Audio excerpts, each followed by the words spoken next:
ನಿಮ್ಗೆ big boss ಇಂತ ಮುಂಚೆ ಫ್ಯಾನ್ ಜಾಸ್ತಿ ಆದ್ರೆ ಬಿಗ್ ಬಾಸ್ ಆದ್ಮೇಲೆ ಫ್ಯಾನ್ ಜಾಸ್ತಿ ಆದ್ರೆ ನನಗೆ ಬಿಗ್ ಬಾಸ್ ನನಗೇನಾಗಿಲ್ಲ, 1 ರೂಪಾಯಿ ಲಾಸ್ ಆಗಿದೆ. ಅಲ್ಲ ಫ್ಯಾನ್ ಬೇಸ್ ಲಾಸ್ ಆಗಿದೆ, ಫ್ಯಾನ್ ಬೇಸ್ ಏನಿಲ್ಲ. ಅದ್ರ ನಾನು ಫೇಸ್ಬುಕ್ಗೆ ನಾನು ಬಿಗ್ ಬಾಸ್ಗೆ ಹೋಗ್ಬೇಕಾದ್ರೆ ನನಗೆ 1 ಲಕ್ಷ ಚಿಲ್ಲರೆ ಇದೆ ಫೇಸ್ಬುಕ್ಕಲ್ಲಿ.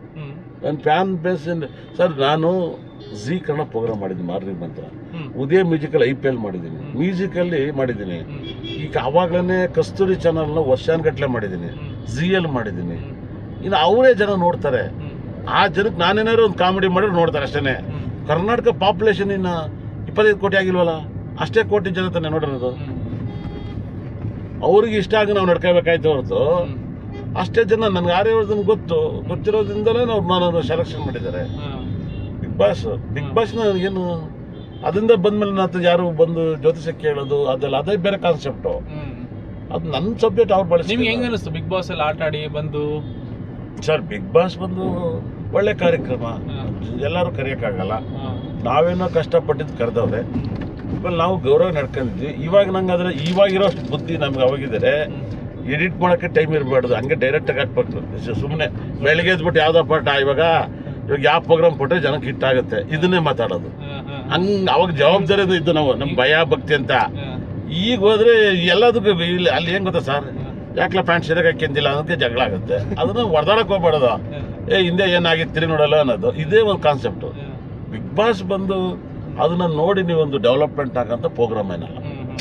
ನಿಮ್ಮ ಮನೇಲಿ ಅಳವಡಿಸ್ಕೊಂಡು ನಮ್ಮ ಹೆಂಡತಿ ನನ್ನ ಮಕ್ಕಳು ಒಂದು ಅಂತ ಏನಿಲ್ಲ, ಒಂದು ಗಾಸಿಪ್ ಪ್ರೋಗ್ರಾಮ್ ಅದು.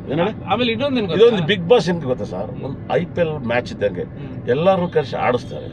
ಅದು ಒಂದು ಎಲ್ಲರನ್ನೂ ಕರೆಸಿ ಮಾತಾಡಿಸ್ತಾರೆ, ಅಷ್ಟೇ ವ್ಯತ್ಯಾಸ ಕಾನ್ಸೆಪ್ಟ್. ಆಮೇಲೆ ಕೆಲವೊಂದು ಏನಾಗಿದೆ ಅಂದ್ರೆ ಬಿಗ್ ಬಾಸ್ ಹೋಗಿ ಬಂದ್ಮೇಲೆ ಯಾರಿಗೂ ಅಂತ ಯಾವ್ದು ಕೈ ಹಿಡಿಯಲ್ಲ, ಪ್ರಾಜೆಕ್ಟ್ಗಳು ಬರಲ್ಲ. ನನಗೆ ತುಂಬಾ ಜನ ಹಂಗಂತ ಹೇಳಿದ್ರು, ನಂಗೆ ಅದು ಗೊತ್ತಿಲ್ಲ ಸರ್, ನಾನು ಯಾರನ್ನೂ ದೂರ ಅಲ್ಲ. ಎಲ್ರಿಗೂ ಹಂಗಾಗತ್ತೆ. ಕೆಲವ್ರು ನಾವು ನೋಡ್ದಂಗೂ ಇನ್ನೊಂದಷ್ಟು ಜನ ಬ್ಯುಸಿ ಆಗ್ತಿಲ್ಲ ಲೈಫಲ್ಲಿ. ಅದೆಲ್ಲ ತಪ್ಪು. ಇವಾಗ ನಮ್ಮ ರೂಪೇಶ್ ಶೆಟ್ಟಿ ನನ್ನ ಮಗನ ಥರ ಇದ್ದ, ಅವ್ನು ತುಂಬ ಎಲ್ಲದಕ್ಕೂ ಕೇಳ್ತಾನೆ, ಹಿಂಗೇನು ಮಾಡಲಿ ಗುರುಜಿ, ಏನು ಮಾಡಲಿ ಅಂತ. ನೀನು ಮಾತಾಡ್ಸೋಕ್ಕಾಗಿಲ್ಲ.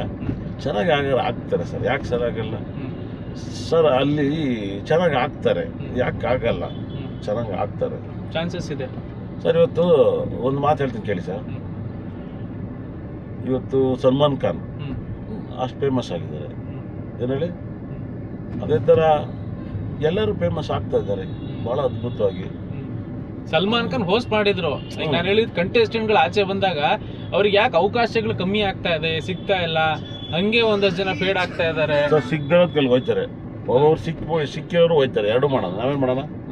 ಒಬ್ಬೊಬ್ರು ಸರ್ ಅದು ಏನಕ್ಕೆ ಸರ್, ಎಲ್ಲರೂ ಕೆಲಸ ಮಾಡ್ತಾವ್ರೆ, ಅದೊಂದು ಕಾರ್ಯಕ್ರಮ ಅಷ್ಟೇನೆ.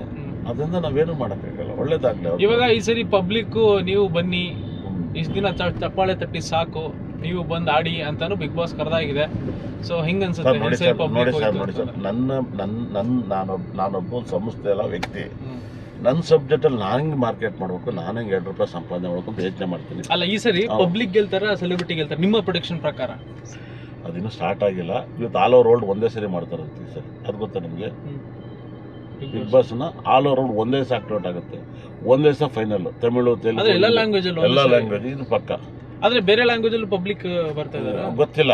ಅಂದ್ರೆ ಎಲ್ಲ ದಿವಸನೂ ಒಂದೇ ದಿವಸ ಸ್ಟಾರ್ಟ್ ಆಗುತ್ತೆ. ಆಮೇಲೆ ಸರ್ ಸೆಲೆಬ್ರಿಟಿ ಎಲ್ಲ ಖಾಲಿ ಆಗಿದ್ದಾರೆ ಸರ್, ಇನ್ನು ಪಬ್ಲಿಕ್ಗೆ ಹೋಗ್ಬೇಕು. ಸೆಲೆಬ್ರಿಟಿ ಯಾರಿದ್ದಾರೆ ಹೇಳಿ, ನೀವೇ ಹೇಳಿ ಸರ್ ನೋಡೋಣ.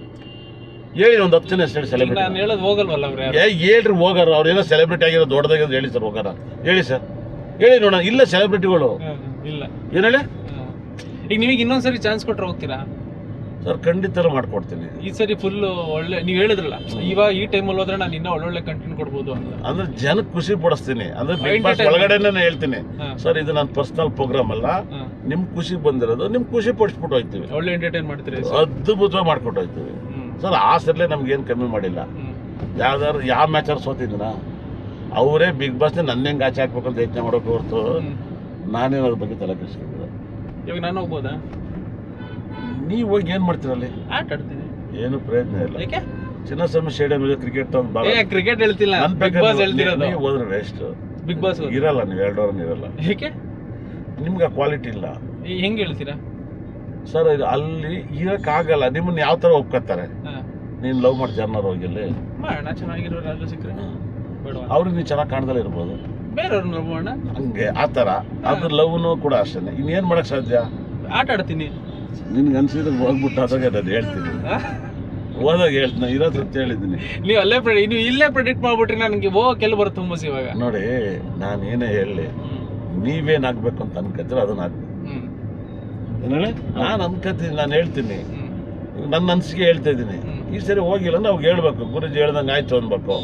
ಎಲ್ಲ ಗುರು ಹೇಳಿದ್ಮೇಲೆ ನಾವು ಹೋದೆ ಗುರು ನನ್ನ ಗುರುಜಿ ಹೇಳಿದ್ರೆ ಉಲ್ಟಾಯ್ತು ಅಂತ ಹೇಳ್ಬೇಕು ಸರ್. ಅವಾಗೆಲ್ಲ ಜನಗಳಿಗೆ ಒಂದು ನ್ಯೂಮರಾಲಜಿಲಿ ಸಾಕಷ್ಟು ಪೆಡಿಷನ್ ಕೊಟ್ಟಿದ್ದೀವಿ.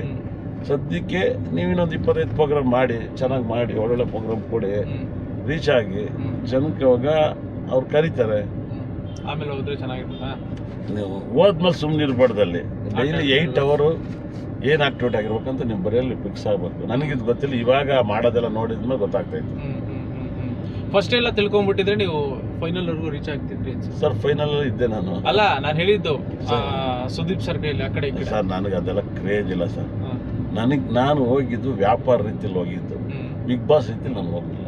ನನಗೂ ಅವ್ರಿಗೂ ಭಾಳ ವರ್ಷದಿಂದ ವ್ಯಾಪಾರ ನಡೀತಾ ಇತ್ತು. ನನಗೆ ಇಷ್ಟು ದುಡ್ಡು ಕೊಟ್ಟರೆ ಬರ್ತೀನಿ, ಇಷ್ಟು ದುಡ್ಡು ಕೊಟ್ಟರೆ ಬರ್ತೀನಿ ಅಂತ. ಕೊನೆಗೆ ತುಂಬ ರಿಕ್ವೆಸ್ಟ್ ಮಾಡ್ಕೊಂಡು ಹೋಗಿದ್ದು. ಏನೇಳಿ, ನಾನು ಬಿಗ್ ಬಾಸ್ಗೆ ಹೋಗಿ ನನಗೆ 2 ಜನ ಡ್ರೈವರು, 6 ಜನ ಕೆಲಸದಾರು, ಆಫೀಸ್ ಬಾಡಿಗೆಲ್ಲ ಲಾಸ್ ಬರುತ್ತೆ. ನಾವು ಇಲ್ಲಿವರೆಗೂ ಏನೇನು ಬಿಸ್ನೆಸ್ ಮಾಡ್ತೀವಿ, ಆಮೇಲೆ ಎಷ್ಟೋ ಜನಕ್ಕೆ ಅಡಿಕ್ಟ್ ಆಗಿರ್ತೀವಿ ನಾವು ಕ್ಲೈಂಟ್ಸ್ ಆಗಿ, ಕಷ್ಟ ಆಗುತ್ತೆ. ಇವಾಗ ದಿಢೀರ್ನ ನಾವು ಕನ್ನಡ ಸಿನಿಮಾ ಮಾಡ್ತಾ ಇರ್ತೀವಿ, ದೊಡ್ಡ ಹೀರೋ ಆಗ್ಬಿಡ್ತೀವಿ, ಬೇರೆ ಭಾಷೆ ಮಾಡೋಕೆ ಹೋದ್ರೆ ಕನ್ನಡ ಸಿನಿಮಾದವ್ರಿಗೆ ಲಾಸ್ ಆಗುತ್ತೆ ಸರ್. ಆಡಿಯನ್ಸು, ಥಿಯೇಟ್ರು, ಡಿಸ್ಟ್ರಿಬ್ಯೂಟರ್ ಎಲ್ಲರಿಗೂ ಲಾಸ್ ಆಗುತ್ತೆ. ನಿಮ್ಗೆ ಯಾರಾದ್ರು ಸಿನಿಮಾ ಪ್ರೊಡ್ಯೂಸ್ ಮಾಡಿ ಅಂತ ಹೇಳಿಲ್ವಾ ಸರ್? ಯಾರು ನನ್ಗೆ ಬಂದು ಹೇಳಿಲ್ಲ ಪ್ರೊಡ್ಯೂಸರ್ ಆಗಿ ಅಂತ. ನನ್ಗೆ ಹೇಳಲ್ಲ ಯಾರು ಪ್ರೊಡ್ಯೂಸರ್ ನೆಟ್ಟಿಗಿಲ್ಲ. ನಾವು ಕೆಲಸ ಮಾಡಬಾರ್ದು. ಯಾರು ಪ್ರೊಡ್ಯೂಸರ್ ಇಂಟ್ರೆಸ್ಟ್ ಏನಿಲ್ಲ ಸಿನಿಮಾ ಇಂಡಸ್ಟ್ರಿ? ಇಲ್ಲ ಸರ್. ನನಗೆ ತುಂಬ ಆಸೆ. ನೀವು ಅವಳಿಂದ ಏನು ಆಸೆ ಅಂತ ಕೇಳ್ತೀರಲ್ವಾ? ನನ್ನ ಮಗಳು ಎಲ್ಲರೂ ಓದಕ್ಕೆ ಹೋದರೆ, ಯಾವುದೇ ಕರ್ನಾಟಕ ಆಗಿರೋದು ಫಾರಿನ್ ಆದರೂ, ನಾನು ಅವಾಗ ಹೋಗಿ ನನ್ನ ಕೆಲಸನ ಒಂದು ದಿವಸ ರಜೆ ಹಾಕ್ದಂಗೆ ಮಾಡಿದ್ದೀನಿ. ನನ್ನ ಲೈಫಲ್ಲಿ ನಾನು ಹುಟ್ಟಿದ್ದು ತೊಡಗಿ ಸರ್. ನಂಗೆ ಒಂದು ದಿವಸ ಭಾನುವಾರ ಅನ್ನೋದೇ ಗೊತ್ತಾಗಿಲ್ಲ. ಕಂಟಿನ್ಯೂ ಕೆಲಸ, ನಾನು ಡೈಲಿ ಕೆಲಸ. ನಮ್ಮ ಆಫೀಸಲ್ಲಿ ಯಾರಿಗೂ ರಜೆ ಇಲ್ಲ. ನಿನಗೆ ಬೇಕಾ ರಜೆ ತಗ, ನಾನು ಬಂದು ಕೆಲಸ ಮಾಡ್ತೀನಿ. ಏನು ಹೇಳಿ, ಯುಗಾದಿ ಹಬ್ಬದ ದಿವಸನೂ ಜ್ಯೋತಿಷ ಹೇಳ್ತೀನಿ, ಗೌರಿ ಹಬ್ಬದ ದಿವಸನೂ ಜ್ಯೋತಿಷ ಹೇಳ್ತೀನಿ, ಗ್ರಹಣ ದಿವಸನೂ ಜ್ಯೋತಿಷ ಹೇಳ್ತೀನಿ, ಅಮಾವಾಸ್ಯನೂ ಹೇಳ್ತೀನಿ. ನನಗೆ ಗೊತ್ತಿರೋದು ಅಷ್ಟೇ. ನಿನ್ನ ಹಣ ಬರೋ ಹೇಳ್ತಾ ಇದ್ದೀನಿ ನಾವು. ನಂಗೆ ರಜೆ ಅನ್ನೋದು ಗೊತ್ತಿಲ್ಲ. ನನ್ನ ಮಗಳು ಏನಾದ್ರು ಎಲ್ಲರೂ ಓದೋಕ್ಕೆ ಫಾರಿನ್ಗೆ ಹೋಗಿ ಎಲ್ಲರೂ ಹೋದರೆ ಅಲ್ಲಿ ಹೋಗಿ ಮನೆಗೆ ಮಾಡ್ಕೊಬಿಟ್ಟು ಬಾಡಿಗೆ ಮನೆಗೆ ಅಲ್ಲಿ ನೆಮ್ಮದಿಯಾಗಿ ಮಗಳನ್ನ ಸ್ಕೂಲಿಗೆ ಕಾಲೇಜಿಗೆ ಕರ್ಕೊಂಡ್ಬಂದು ಆರಾಮಾಗಿರೋದೇ ದೊಡ್ಡ ಆಸೆ ನನ್ನ ಲೈಫಲ್ಲಿ. ಎಷ್ಟು ದೇಶ ಸುತ್ತಿದ್ದೀರಾ ನೀವು? ನಾನು ದೇಶ ಯಾವುದಕ್ಕೂ ಹೋಗಿಲ್ಲ. ಎಲ್ಲೂ ಹೋಗಿಲ್ಲ? ಯಾವುದು ನಿಮ್ಗೆ ಇಷ್ಟ? ಇಲ್ಲಿ ಇಂಥ ಕಡೆ ಹೋಗ್ಬೇಕು ಅಂತ, ಇಂಥ ಕಡೆ ಹೋಗ್ಬೇಕು ಅಂದ್ರೆ ಯಾವುದಿದೆ? ನಂಗೆ ಹಂಗೇನು ಆಸೆ ಇಲ್ಲ. ಪ್ರಕೃತಿನ ನಾವು ಸರ್, ನಾವು ಊರಲ್ಲಿ, ನಾವು ಚಿಕ್ಕಮಂಗ್ಳೂರು ಹತ್ರ ನಮ್ಮ ಬೇಲೂರಲ್ಲಿ ಹುಟ್ಟಿದ್ದು, ನಾವು ಹಾಸನ ಬೇಲೂರು. ನಾವು ಅಲ್ಲಿ ಮಳೆ ಚಳಿ ಗಾಳಿನೆಲ್ಲ ನೋಡಿ ಸಾಕಾಗಿತ್ತು. ನಮ್ದು ಒಂದೇ ಜಮೀನು ಕಾಡಲ್ಲಿ ಮನೆಯಲ್ಲ. ನಮ್ಗೆ ಆ ಥರ ಇಲ್ಲ. ಇವಾಗ ಏನೋ ರೆಸಾರ್ಟ್ಗಿದೆ, ನಾವೆಲ್ಲ ಊಟದಲ್ಲೇ ರೆಸಾರ್ಟಲ್ಲಿ ಹುಟ್ಟಿದ್ವಿ. ಪ್ರಕೃತಿ ಮಡ್ಲಲ್ಲಿ. ಇವಾಗ ಓ ಅಂತಾರೆ. ಅಲ್ಲಿಗೆ ಹೋಗಿ ಬರೋ ಸುಸ್ತಾಗೋದು ಬೇಡ. ಅಲ್ಲಿಗೆ ಹೋಗಿ ಹಿಂಗೊಂದು 150 ಕಿಲೋಮೀಟ್ರ್ ಹೋಗಿ, ಹಿಂಗೊಂದು 150 ಕಿಲೋಮೀಟ್ರ್ ಹೋಗಿ ಒಂದು ಇದ್ಬಿಟ್ಟು ಬರೋಕ್ಕೆ ಅದು ಮತ್ತೆ ಮೈ ಕೈ ನೋಗಿಲ್ಲ, ಬಾಡಿ ಮಸಾಜ್ಗೆ ಹೋಗ್ಬೇಕಾಗುತ್ತೆ. ಇರೋದ್ರಲ್ಲೇ ತೃಪ್ತಿ ಪಡೋಣ ಸರ್. ಅಡ ಇಟ್ಟಿರೋ ನಿಮ್ಮ ಚಿನ್ನವನ್ನ ತಕ್ಷಣ ಬಿಡಿಸ್ಬೇಕಾ? ನಿಮ್ಮ ಚಿನ್ನವನ್ನ ಬೆಸ್ಟ್ ಪ್ರೈಸ್ಗೆ ಮಾರ್ಬೇಕಾ? ಕಾಲ್ 8722484848.